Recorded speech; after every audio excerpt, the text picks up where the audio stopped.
अल्लामा इकबाल अलैहि रहमा फरमाते हैं कि मैं घर आया और हमारे घर के सामने एक साइल खड़ा था। साइले चूं कज़ाए मुबरम है, जिस तरह कज़ाए मुबरम होती है, टलती नहीं है, इस तरह वो टलने वाला ही नहीं था। मैंने उसको ला कहा बाबा चला जा, माफ कर, लेकिन वो जिद करके घर के दरवाजे के ऊपर खड़ा था। मैं लाओबाली की उम्र थी, तो स्कूल से आया था, मेरे हाथ में छोटी सी छड़ी थी, तो मैंने उसके कासे के ऊपर मारी, तो वो कासा टूट के गिर गया और उसके अंदर जो सारे दिन की रेजगारी जमा की थी वो भी बिखर गई। तो कहते हैं कि वो रेजगारी इकट्ठी करने लगा और मेरे वालिद शेख नूर मोहम्मद अंदर से कहीं देख रहे थे, तो वो बाहर आए। उन्होंने वो रेजगारी इकट्ठी करके उसको दी और उसको और पैसे दिए और उससे माजरत की और उसको रुखसत किया और मुझे बाजू से पकड़ के अंदर ले गए। इकबाल कहते हैं मैंने सारी जिंदगी अपने वालिद गिरामी को यूं बिलक बिलक के रोते नहीं देखा था। मेरे वालिद ने मुझे बिठा लिया और कहने लगे कि इकबाल, अगर कयामत के दिन रसूलुल्लाह ने पूछ लिया कि तेरा बेटा फकीरों के कासे तोड़ता था, तो बता मैं हुजूर को जवाब क्या दूंगा। तो कहते हैं कि बस वही लम्हा मेरी तरबियत का था। बल्कि इकबाल फिर सारी जिंदगी कहा करते थे, नामे तो अज पिदर आमोख्तम, हुजूर आपका नाम, आपकी मोहब्बत मैंने अपने बाप से सीखी। यानी हुजूर का सामना कैसे करूंगा। और फिर ये इकबाल के कलाम में आखिर तक ये चीज आती है कि कैसे हुजूर का सामना होगा। तू गनी अजहर दो आलम मन फकीर, रोजे महशर उजरहाय मन पजीर, गर तुम्ही बीनी हिसाबम ना गुजीर, अज निगाहे मुस्तफ़ा पिन्हा बगीर।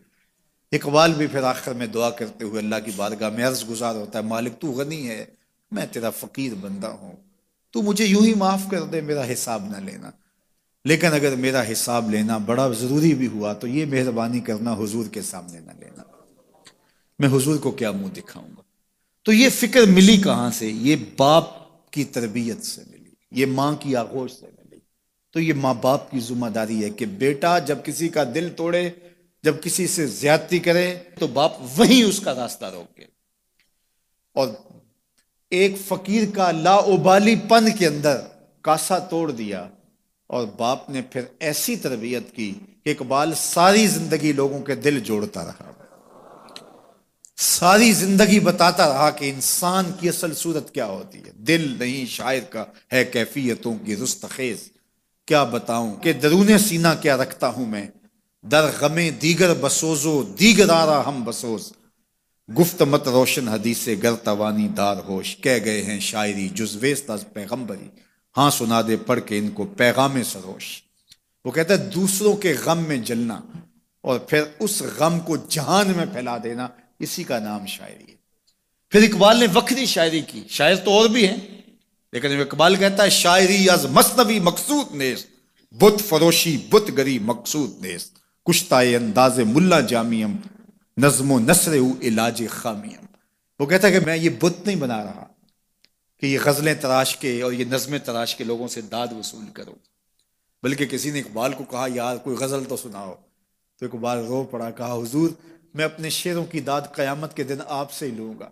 यारा मरा गजल खाने शमुर्दन, यारों ने तो मुझे गजल खां समझ लिया, मेरा तो मकसद ही और है। बल्कि उन शोरा पे तनकीद इकबाल ने की, इश्क मस्ती का जनाजा है तखय्युल इनका, इनके अंदेशा तारीख में कौमों के मजार, चश्मे आदम से छुपाते हैं मुकामात बुलंद, करते हैं रूह को खाबीदा बदन को बेदार, हिंद के शायरों सूरत गरो अफसाना नवीस, आह बेचारों के आसाब पे औरत है सवार, हर वक्त लबो रुखसार के तज़किरे, हर वक्त नशीली आंखों की कहानियां, हर वक्त कदे राना की बातें। कहा तुम इस खौल से निकल ही नहीं रहे, तुम्हारी शायरी सिर्फ एक औरत के गिर्द घूम रही है, जिसने उसको तख्लीक किया उस खालिक के जलवे भी तो देखो ना। तो इकबाल फिर इकबाल बनता है और उसको ये शऊर, ये आगही, ये नूर मिलता कहां से है, ये बाप सिखाता है। बाप के बाद फिर मौलवी मीर हसन मिलता है जो उस्ताद इकबाल को इकबाल बना देता है। तो ये माहौल इंसान को सिखाता है। तो मैं और आप देखें कि हम अपनी औलाद को क्या दे रहे हैं। तो कभी भी अपनी औलाद को इसकी इजाजत ना दें कि वो किसी कमजोर पर जुल्म करे। जब कमजोर पर आपकी औलाद जुल्म करती है, ज्यादती करती है, तो फिर